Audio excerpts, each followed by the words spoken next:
आज हम आपके बीच एक बहुत ही गंभीर विषय को लेकर प्रेस वार्ता करने के लिए आए हैं।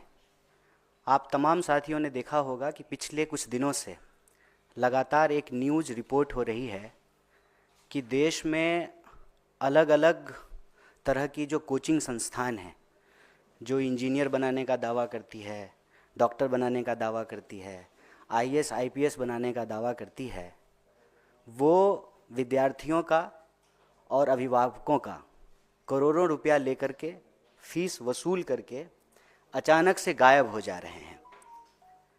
मैं आपको एक बात याद दिलाना चाहता हूँ कि एक समय इस देश में ऐसा ही काम कुछ प्राइवेट बैंक किया करते थे।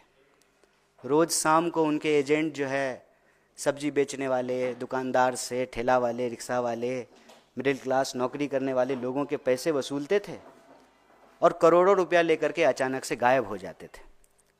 जब भी इस तरह का कोई सिस्टमेटिक फेलियर होता है तो स्वाभाविक रूप से सरकार को उसकी जिम्मेवारी लेनी चाहिए। देश में जो आज शिक्षा व्यवस्था की हालत है वो बिल्कुल ठीक उसी तरह से है कि कबीर कहते हैं कि चलती चक्की देखकर दिया कबीरा रोए, दो पाटन के बीच में साबुत बचा ना कोई। सरकार और बाजार, इस दोनों के बीच में इस देश के विद्यार्थी और इस देश का भविष्य, इस देश का नागरिक पिसता जा रहा है।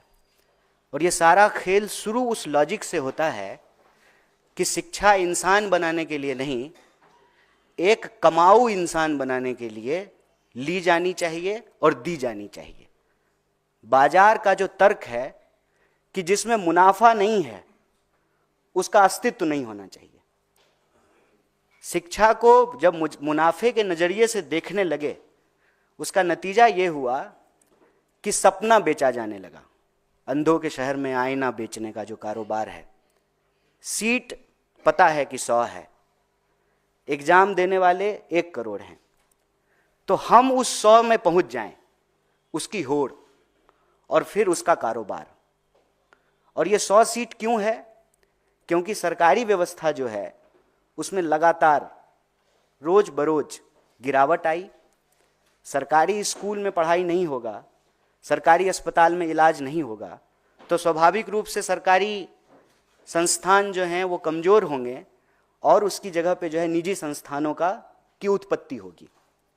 और ये जानबूझ करके किया गया, इसलिए ताकि शिक्षा जो प्राप्त करने वाले लोग हैं वो सिटीजन ना रहें, स्टूडेंट ना रहें, उनको कंज्यूमर